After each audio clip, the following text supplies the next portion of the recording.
Marami ng tao. Parami ang tao, mga kasambalay nyo. Mamaya yan. Ano yan, mamaya. Itong mga bakante na yan, puro tao na yan mamaya.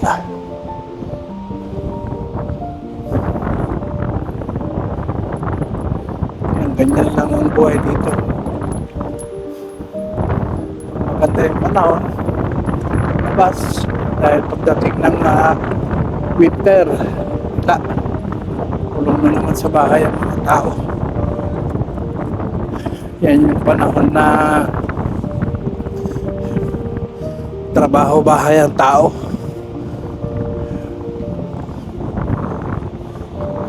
At ang napapasyalan. Yun lang. Kung gusto mo lumabas, kain sa labas, manood ng sine, yun lang ang mga pwede mong gawin dito winter time.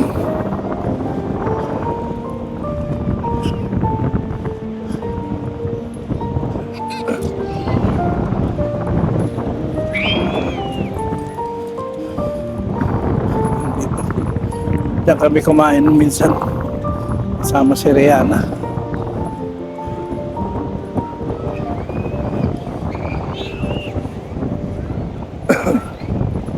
Dami na rin naliligo.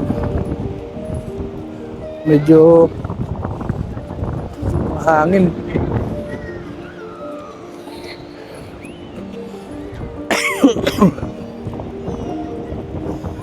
Palaruan para sa mga bata. Kumbaga, tapos na kami sa mga ganyan. Nung araw, pumunta kami dito. Diyan ang diretso. Kaya doon sa may swimming pool na maliit.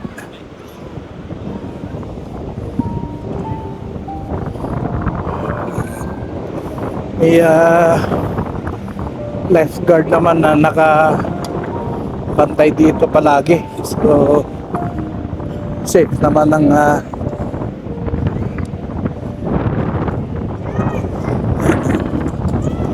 yung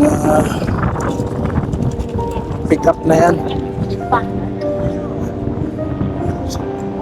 Mga lifeguard yan.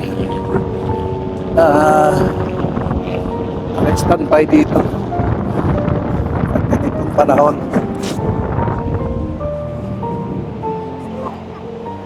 Yung mga tao ngayon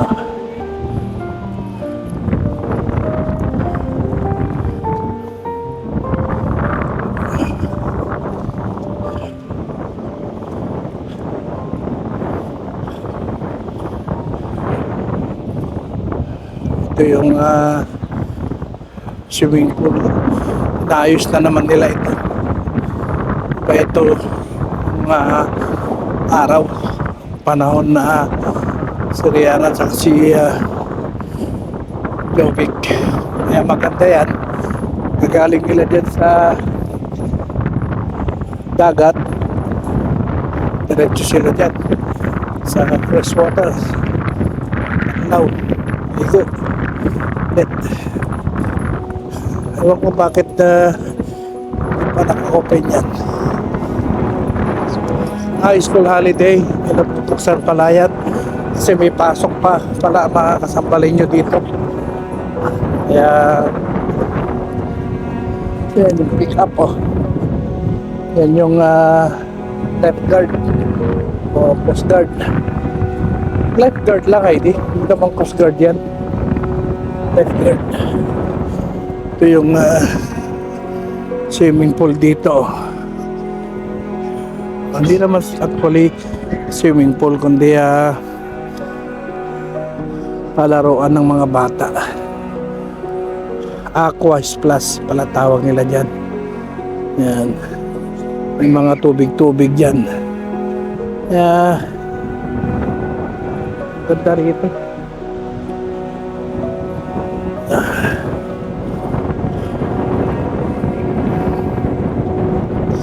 Okay, yan lang muna ulit. Maya ulit. Okay.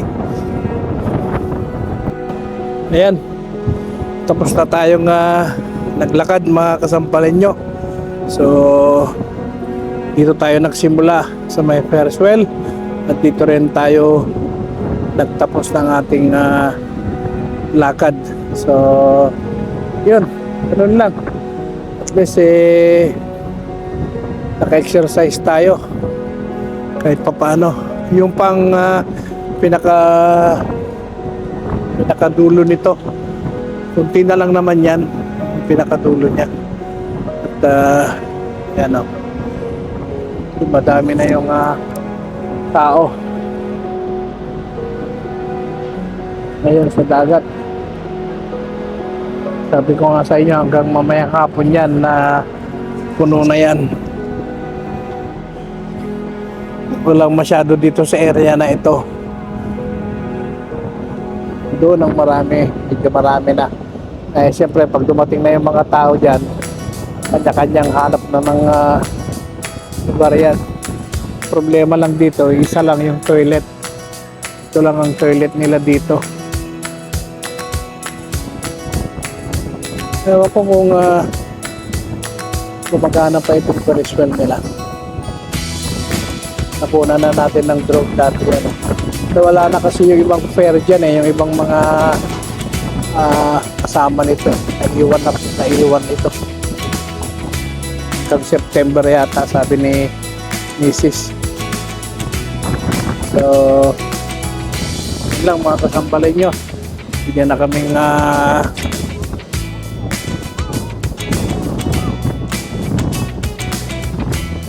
hindi na tayo bumalik. May ilang oras na pa tayo? 2 hours. Basta parang mahangin. Sumang mapupo muna doon. So 2 hours kasi yung pinayaran naming parking mga kasambalay nyo. Kaya 1 hour pa lang daw kami. So hindi pa kami palipas. Although ang plano sana kanina, dalhin na namin yung magluto na si Mrs. Tapos dito na sana kami kakain. Kaso baka kasi masyadong malamig. Kaya nagbago yung plano. So okay naman yung weather sa ngayon. Hindi naman siya ganun kalamig. Ayan, naka-short nga lang ako So kaya naman yung lamig. Palipat sana ako kaso medyo mahangin. Hindi kayanin. Kanilang beses na rin lang naman nakita itong lugar namin. Tabing dagat.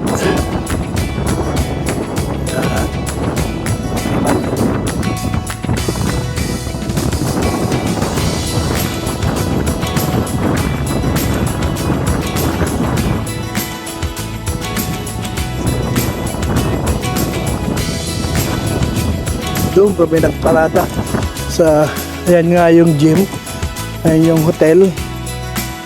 Tapos diyan kami nagparada sa may sinihan. Ayan yung sinihan dito.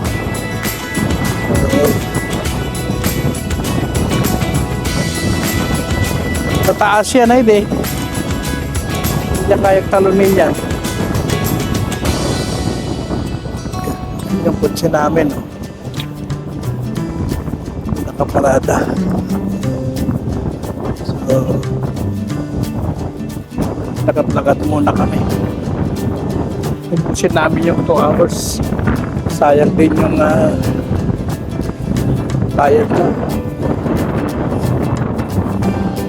Hindi naman pwedeng na ipasa yan sa ibang sasakyan.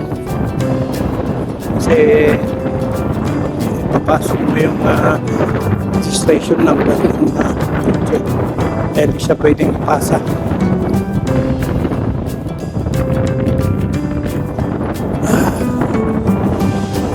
Malakas yung hangin.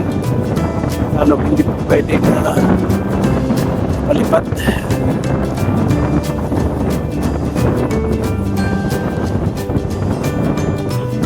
So, anong masasabi mo Statan to ni. sa ating kalagayan ngayon?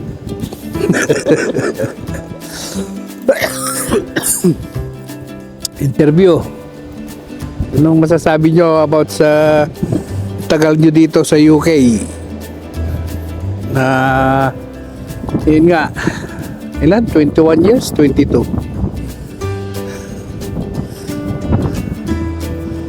22 na ano? 22. 22 kay Mrs. 21 sa akin pala. Dahil nauna siya dahil nasa barko pa ako, mga kasambalin nyo nung nagpunta dito si Mrs. Sumunod lang ako nung pagbaba ko galing sa barko.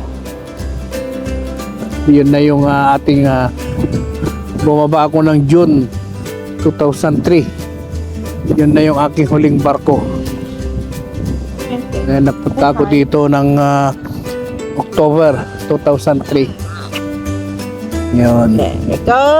So, sa ngayon, itong sitwasyon namin, after 21 years, nagkaanak kami ng nagkaanak kami ng aso. Kaya ito na yung anak namin ngayon. Wala eh. Malalaki na yung mga anak. Kaya siguro yan talaga yung cycle ng buhay ng pamilya. Kasi ganun din naman ang nangyari sa amin eh. Naghiwa-hiwalay na kami magkakapatid.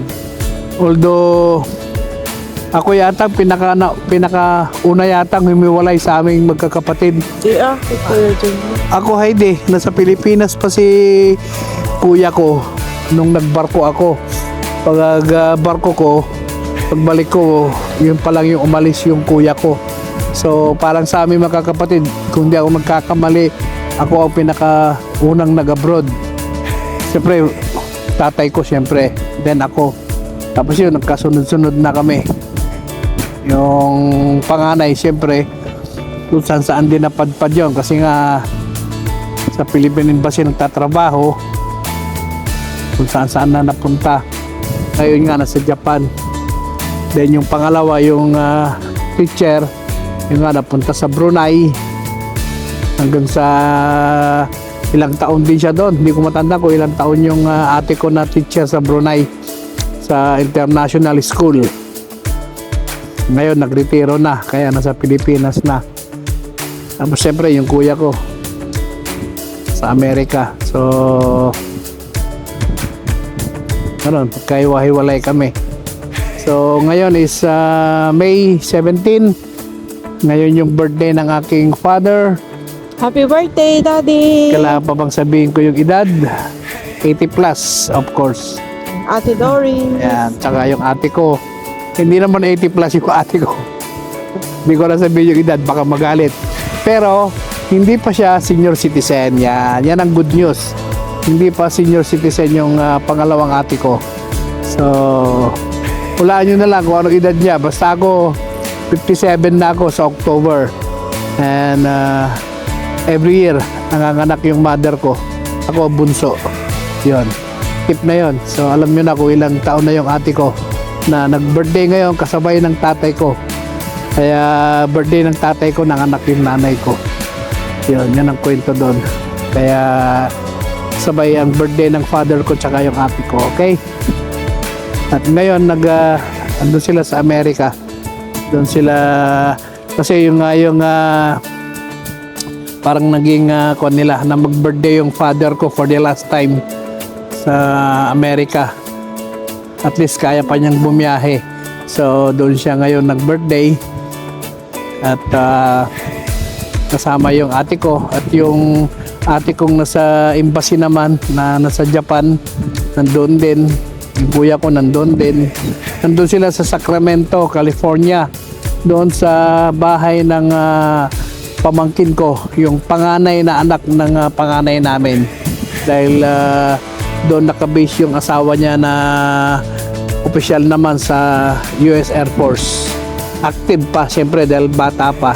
At yun nga, sa kasamaang palad, hindi ako nakarating doon, ako lang ang wala doon. So hindi tayo pinayagan sa work na magpunta ng Amerika. Nag-request ako 1 week lang sana, pero hindi ako tayo pinayagan, kaya andito tayo. Instead na nandoon ako ngayon, sana na kasama yung buong pamilya ko to celebrate. Hindi lang naman yung birthday ng father ko din ang sineselebrate namin, yung kanyang successful operation. Hindi naman kaila sa inyong lahat, especially sa mga subscriber ko na dumaan sa medyo ano ba tawag doon,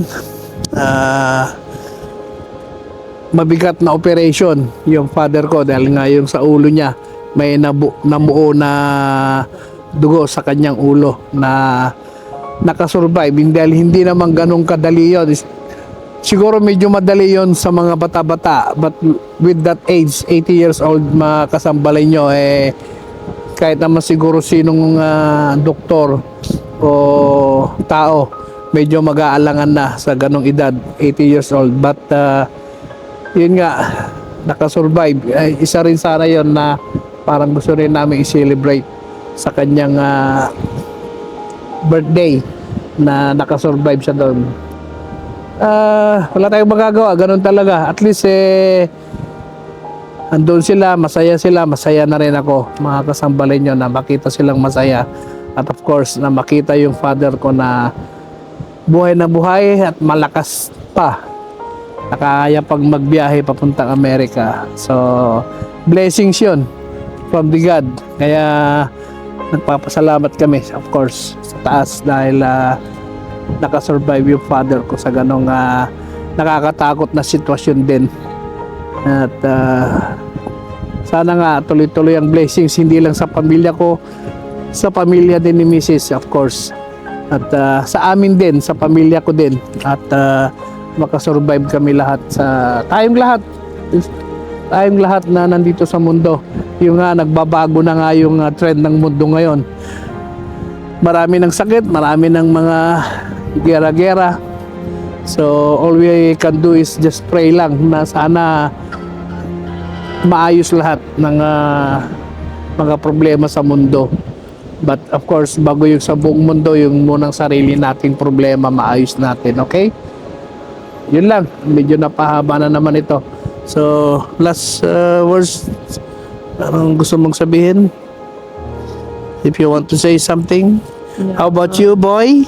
You want to say something sa mga subscriber ng iyong father? Thank you for watching. 5 years old na po si King, dahil kinuha namin siya nung COVID. Napaaga lang kasi napabalita na magla-lockdown kami nung 2020. So napilitan kaming kunin siya ng maaga, kaya pinadede pa namin ito sa Chupon, dahil nga maaga namin siyang kinuha. Kasi ang inisip namin noon, dahil nga iririgalo namin siya kay Rihanna sa kanyang birthday noon, kung magla-lockdown hindi aabot sa March birthday. Oo, so March yung lockdown, April yung birthday ni first week ang birthday ni Rihanna. So nag-decide kami, kinausap namin yung may-ari kung pwedeng kunin na yung aso ng maaga kasi nga magla-lockdown. During that time, hindi namin alam kung gaano katagal ang lockdown. Although hindi naman gaano katagal, no? Halos, Tagal din kasi December na. Oh, pero hindi naman gaano kahigpit. 1 week, talagang solid yung 1 week na wala talagang lalabas ka lang kung magtrabaho ka, kung essential yung, essential ba tawag doon? Kung essential ka, gaya ng nila misis na mga nurse. Yan, talagang pwede kang lumabas.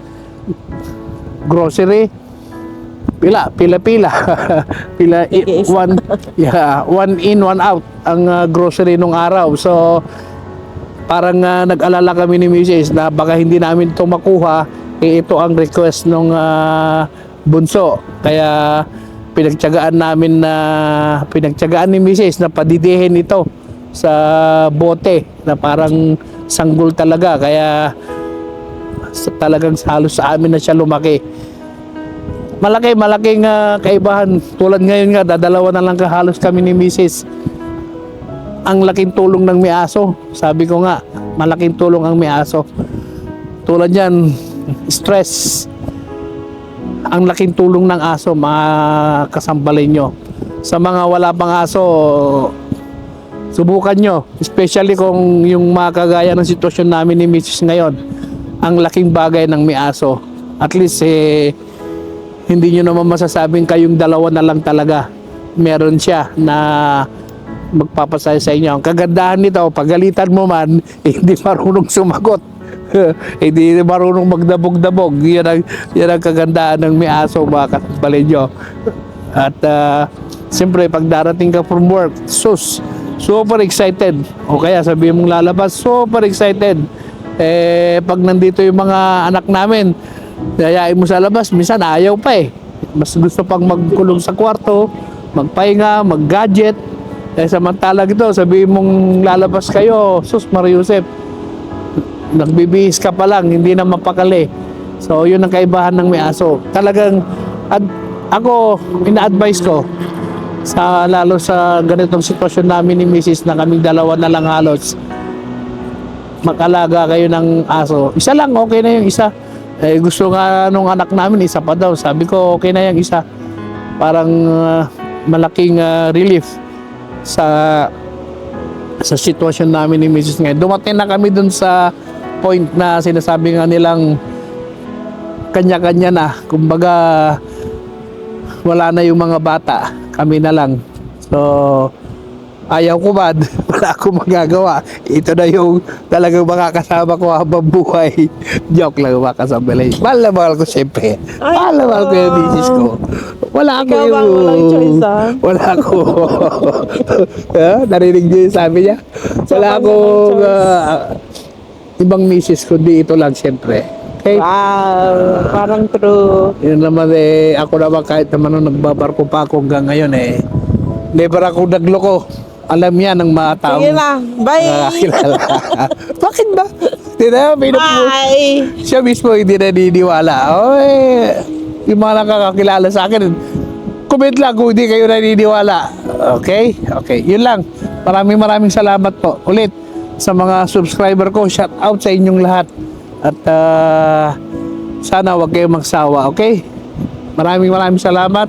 Ingat po tayong lahat. At higit po sa lahat, God bless us all. Thank you. Bye-bye.